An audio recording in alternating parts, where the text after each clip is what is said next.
Lucas 10, versículo 30. Acompáñenme a orar, por favor. Amado Dios, es hermosa tu presencia en este lugar. Por eso declaro ahora que tengo que hablar y predicar tu palabra, que tu palabra es viva, eficaz y más cortante que espada de doble filo. Señor, declaro que por tu palabra somos sanos, por tu palabra somos libres. Tu palabra nos da autoridad y en esa autoridad vengo, la que dice tu palabra. Padre, tomo la autoridad en el nombre de Jesús y en el nombre de Jesús me vuelvo contra todo espíritu de incredulidad, contra todo espíritu de religiosidad, todo espíritu de contienda, de altivez, de egoísmo, todo espíritu de orgullo. Ahora se va en el nombre de Jesús. Todo espíritu de control mental, de hechicería, lo echo fuera ahora, en el nombre de Jesús. Y declaro que tu presencia reina en este lugar. Toca los corazones, Señor, y haz lo que yo no puedo hacer. Señor, tú conoces mis limitaciones, necesito que tu Espíritu Santo me use y pueda ser un canal para mis hermanos. Señor, tu palabra es una lámpara que alumbra nuestro caminar. Alúmbranos en esta mañana, en esta noche, Señor, que podamos sentir tu presencia, creer que estás aquí y provocar cambios en nuestras vidas. Declaro noche de salvación, noche de perdón de pecados, en el nombre de Jesús. Amén. Dice Lucas capítulo 10, verso 30. Respondiendo Jesús dijo: un hombre descendía de Jerusalén a Jericó y cayó en manos de ladrones, los cuales le despojaron e hiriéndole se fueron, dejándole medio muerto. Aconteció que descendió un sacerdote por aquel camino y viéndole pasó de largo. Asimismo un levita, llegando cerca de aquel lugar y viéndole, pasó de largo. Pero un samaritano que iba de camino vino cerca de él y viéndole, fue movido a misericordia. Y acercándose, vendó sus heridas, echándole aceite y vino y poniéndole en su cabalgadura, lo llevó al mesón y cuidó de él. Al otro día, al partir, sacó 2 denarios, 2 monedas de plata, y los dio al mesonero y le dijo: cuídamele, y todo lo que gaste de más, yo te lo pagaré cuando regrese. Jesús cuenta esta historia porque le preguntan los fariseos quién era el prójimo. Y Jesús le cuenta esta historia. Jesús era un maestro, era tremendo como enseñaba y siempre se le ocurrían historias de la vida real. Y a través de la historia la gente podía entender de qué decía porque era lo cotidiano para ellos. Y esta historia está cargada de simbologías muy fuertes porque dice la palabra de Dios: un hombre descendió de Jerusalén a Jericó. Entre Jerusalén y Jericó hay solo 27 kilómetros. Pero ¿qué pasa? Hay una diferencia de 1100 metros. Jericó está a 1100 metros por debajo de Jerusalén, con lo cual el camino es muy empinado y es un camino montañoso. Había 2 formas de llegar: rodeando la cadena montañosa que se triplicaba la distancia, o yendo directamente hacia abajo entre medio de la cadena montañosa. ¿Qué sucedía? Era tan angosto el sendero que había entre las montañas que era una zona predilecta para que los ladrones ataquen, tipo pirata del asfalto, una cosa así. Entonces la única forma para resguardar la integridad de la gente, que era habitual que se vaya de Jerusalén a Jericó o viceversa, era ir en caravana. Pero dice la Biblia que este hombre descendía solo. Y todo tiene una simbología. Todo lo que decía Jesús, nada era inocente. Al contrario, todo tenía un porqué. Porque hablaba de que si fue solo, como consecuencia de ir solo, fue atacado. Como consecuencia de caminar solo, fue atacado por ladrones. Y en realidad es una analogía de nuestra vida. Que si nosotros caminamos solos, obviamente somos presas del diablo. Satanás no está buscando gente, como dice Gaby, permanentemente para llevar al infierno. Satanás busca gente para sacarlo del propósito de Dios, porque sacando a una persona, a través de esa persona hay mucha gente que se va a apartar del propósito. Lo que quiere Satanás permanentemente es la independencia de Dios. Es que vos camines solo por la vida sin la dependencia de Dios. De hecho, cuando Satanás se le presenta a Jesús en el desierto para tentarlo, todas las tentaciones fueron apuntadas a eso.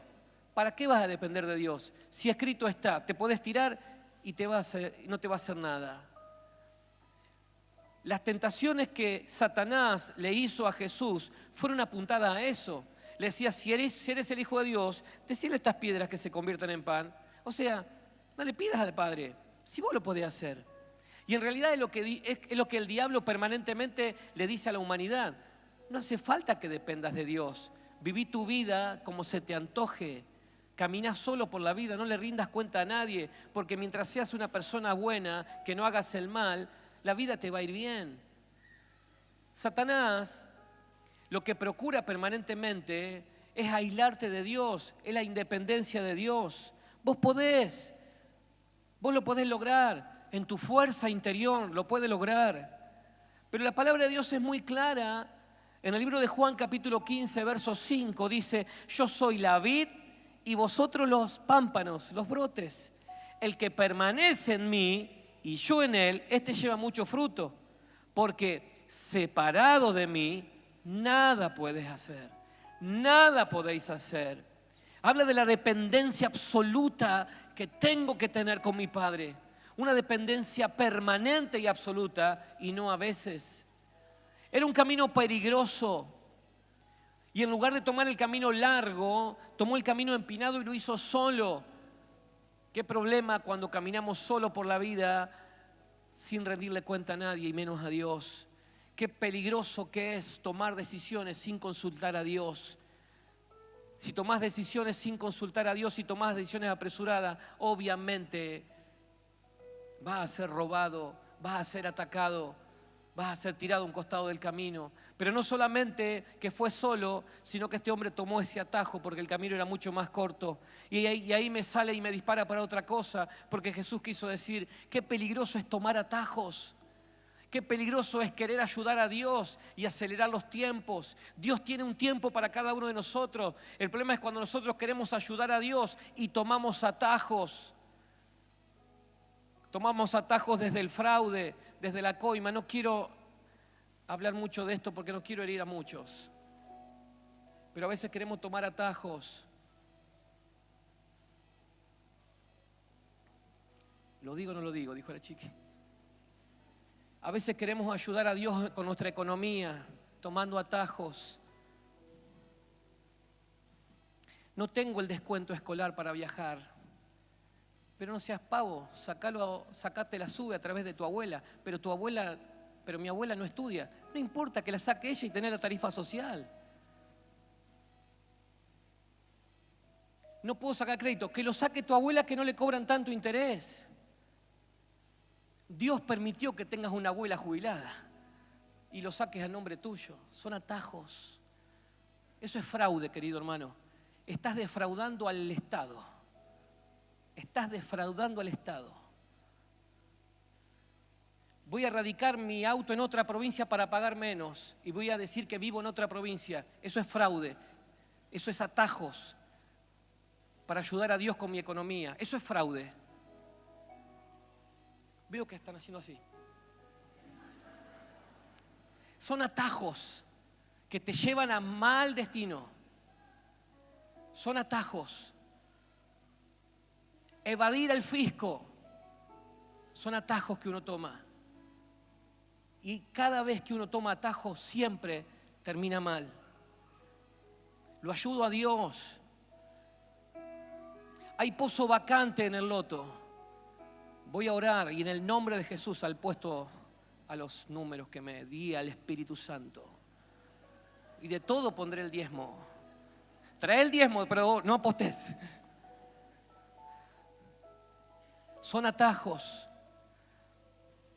Atajos para combatir tu tristeza y tu soledad, consumiendo una sustancia prohibida, porque yo estoy angustiado y necesito rápidamente tener una satisfacción. Atajos. El domingo pasado le hablaba de que te compres un caniche. Sé que varios se han comprado un perrito esta semana. Pero son atajos. La infidelidad sigue siendo un atajo. Porque mi esposa no me da lo que yo necesito y tomas un atajo para ayudar a Dios. A lo mejor Dios me da con otra mujer lo que yo necesitaba. Te va a ir vos y la mujer al infierno, todos al infierno, si no te arrepentí. Atajos. Tomar caminos equivocados trae consecuencia, como le pasó a este hombre. Tomó un camino que no tenía que haber tomado. Y dije tomado. No, sigo. Se van a sentir involucrados muchos. La palabra de Dios es clara con respecto a los atajos. Hay caminos que a nosotros nos parecen buenos, pero su final es de muerte. Tomar caminos equivocados. Y este hombre tomó caminos equivocados. Estoy hablando de tomar malas decisiones y después no poder hacernos cargo de esas malas decisiones. Querido, no existe la mala suerte, existen las malas decisiones. No existe la mala suerte. Qué mala suerte que tengo que me pesco a cada uno cada vez que quiero arreglar mi vida. No es mala suerte. Son malas decisiones. Y esas malas decisiones te dejan a un costado como ese pobre hombre, tirado y sin absolutamente nada. La iglesia es un receptor de gente que ha tomado malas decisiones y está tirado y al costado del camino y despojado de absolutamente todo. Este hombre iba caminando por un camino que no tenía que haber tomado e iba solo. Fue atacado y dice la Biblia, quedó tirado en el camino, despojado de todo y medio muerto. Me hace acordar la condición de mucha gente que viene en estas condiciones a Dios.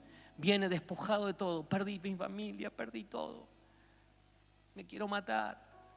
Hasta que se encuentran con Cristo y le da sentido a su vida. Malos caminos te dejan a un costado y te sacan de carrera. Un hombre al costado del camino, golpeado y sin nada. Hay gente que por malas decisiones se quedó sin nada, se quedó sin futuro. Hay gente que por malas decisiones se quedó sin dignidad porque empezó a hacer lo que antes no hacía. Eso lo llevó a quedarse sin familia y eso lo llevó a quedarte sin salud por malas decisiones. Porque eso en realidad es lo que busca Satanás. Es sacarte todo, absolutamente todo. La palabra de Dios en Juan capítulo 10, verso 10 dice, el ladrón vino solo a hurtar, matar y destruir. Y Jesucristo vino a traerte vida y vida en abundancia. Entonces no nos escandaliza o no nos sorprende que un hombre que tomó malas decisiones quede tirado al costado de un camino, habiéndolo perdido todo. Satanás viene a robarte sueños, a robarte proyectos, a quitarle sentido a tu vida. Esto aprovecha Satanás cuando tomamos malas decisiones. Y ahí lo tenemos al hombre a un costado del camino, golpeado, maltratado y casi muerto, dice la Biblia. Y Lucas capítulo 10, el pasaje que leímos, el verso 31 dice, aconteció que descendió un sacerdote por aquel camino y viéndole, pasó de largo. Asimismo un levita, llegando cerca de aquel lugar y viéndole, pasó de largo. El sacerdote y el levita no necesariamente representan a un sacerdote y a un levita. El levita sería un cantor, una persona que estaba a cargo de la ornamentación y la alabanza en el templo. Representa mucho más que un sacerdote y un levita. Representan las organizaciones, representan la liturgia. Son aquellos que son rápidos para juzgar sin entender lo que pasa atrás. ¿Con qué rapidez juzgamos nosotros? Hoy entre nosotros tenemos muchos hermanos queridos y amados, pero si le das un arma salen a matar a cualquiera. Estos negros tienen que estar trabajando en vez de estar acá en la esquina pidiendo. Estos negros faloperos, por eso son faloperos, porque son negros. Somos rápidos para juzgar, no entendemos que detrás de una persona que consume hay una persona con un gran dolor que no sabe qué hacer. Detrás de una persona violenta, a los golpeadores hay que matarlos a todos. Detrás de una persona violenta hay un hombre con un gran dolor que no supo canalizar su dolor. Hay miren, Gaby me enseña siempre esto, que detrás de que todos somos niños encerrados en un cuerpo de grande, necesitados de amor. El problema es cuando no lo tienen. Eso representa el sacerdote, porque dice, viéndole, pasó de largo. Las organizaciones ven tu necesidad, pero no saben qué hacer. A algunos ni les interesa. los políticos. Por eso me daba risa, porque la gente decía, ¿de qué partido político son? Claro, porque vienen las elecciones, por eso vienen todos. No, tranquilo, tranquila, no queremos voto, tranquilo, tranquila. Primero, no sé si ven tu necesidad, y si la ven, no saben, no pueden hacer nada. No pueden hacer nada. La liturgia no puede hacer nada. El decir, pero yo voy a la iglesia todos los domingos, no significa mucho. No significa mucho. A Dios no lo ganás con el saquito y con el pañuelito. ¿Qué pañuelito? A Dios no lo ganás con eso. Pasa por otro lado. Esta gente vio la necesidad de este pobre hombre, pero nada pudieron hacer. Porque la religión no te cambia. Ser parte de una organización no te cambia. Ser parte de un departamento no te cambia. Pasa por otro lado. Muchos dicen, yo no le hago mal a nadie. No te alcanza. Pero yo soy un buen esposo y un buen padre. No te alcanza. La salvación es otra cosa. La salvación es reconocer que necesitas a Dios por sobre todas las cosas. La salvación es que necesitas que alguien perdone tu pecado, alguien que ya hizo el sacrificio por vos. Eso es muy bueno, que seas un buen esposo, obviamente predicamos de esto, que seas un buen padre, obviamente, que seas un buen hijo, pero no te alcanza para la salvación. La salvación es otra cosa. Y ahí está el hombre tirado y pasaron las organizaciones y nadie pudo hacer nada por él.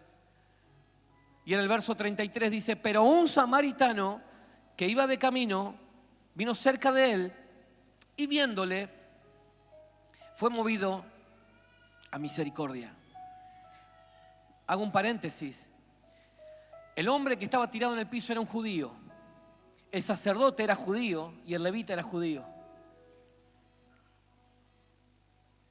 Judíos y samaritanos se odiaban. El samaritano para un judío para un samaritano. El samaritano venía a ser una persona 3 clases sociales más abajo. Si un judío quería insultar a alguien, le decía samaritano. Era considerado como un perro. Se odiaban porque los consideraban mestizos. El judío consideraba mestizo al samaritano. No se hablaban, no se cruzaban, no se miraban. ¿Recuerdan el pasaje que hay una mujer sacando agua del pozo, una samaritana? Y Jesús, siendo judío, le dice, ¿me das agua? Y lo primero que dice la mujer, ¿cómo que un judío le pide agua a una samaritana? O sea, qué raro esto es. Y acá pasa exactamente lo mismo. El samaritano vio lo mismo que vio el sacerdote y el levita. Y dice, y viéndole, y acá viene la palabra clave, fue movido a misericordia.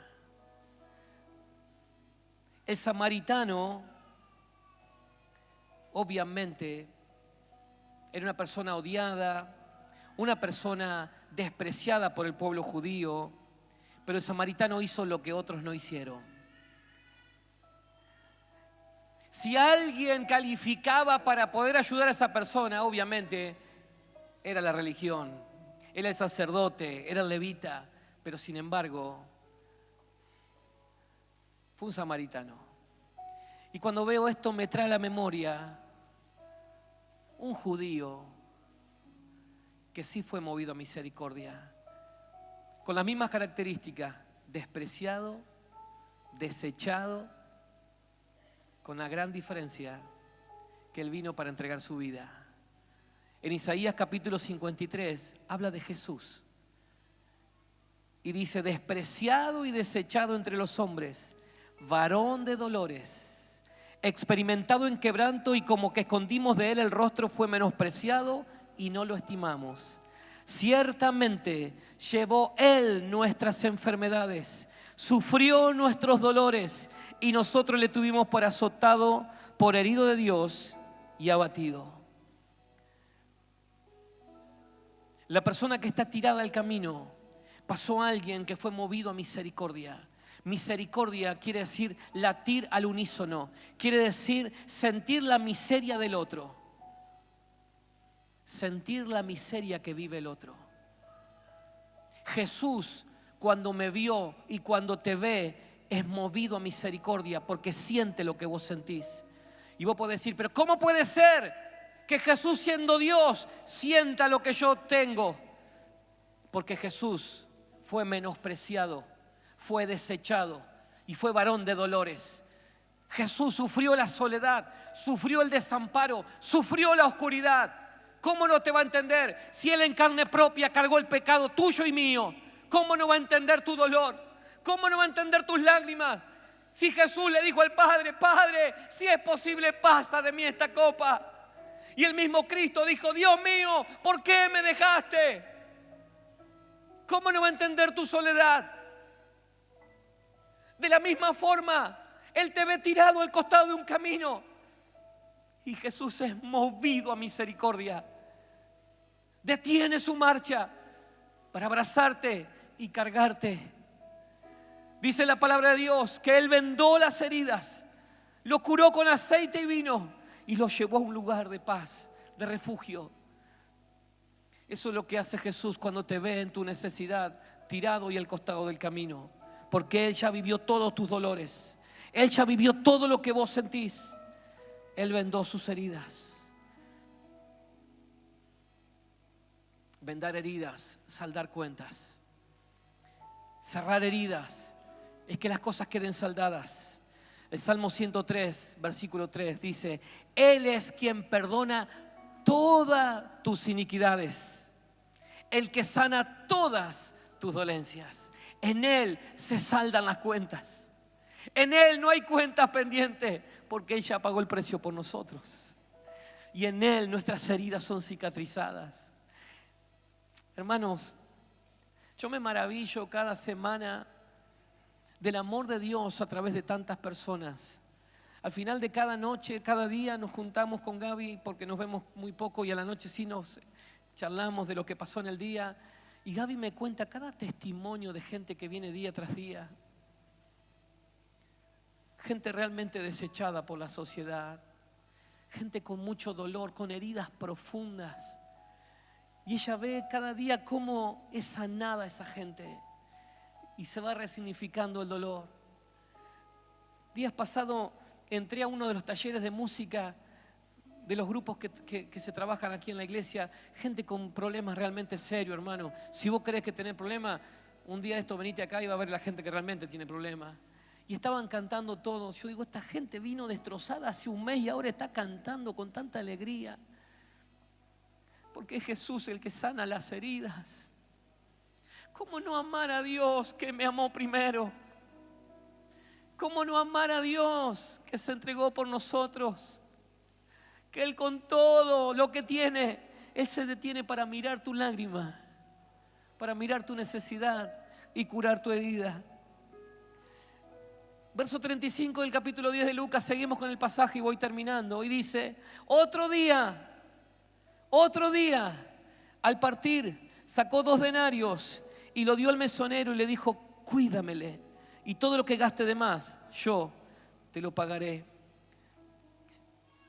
Y de la misma forma que el samaritano le dijo al mesonero, cuídamelo, le está hablando, se lo hizo propio, es como si fuera mío, cuídamelo, ¿sabes?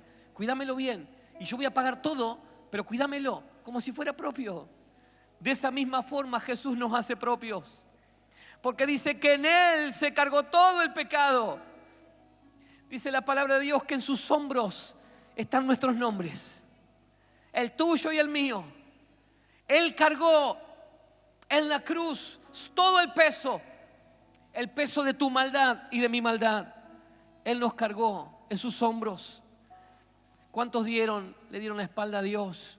¿Cuántos creyeron que solo podían caminar por la vida hasta que se dieron cuenta que lo perdieron todo y quedaron tirados en el piso sin nada? ¿Cuántos tomaron caminos equivocados y hoy están pagando esas consecuencias? Dice la palabra de Dios, el que a mí viene, yo no lo voy a echar fuera.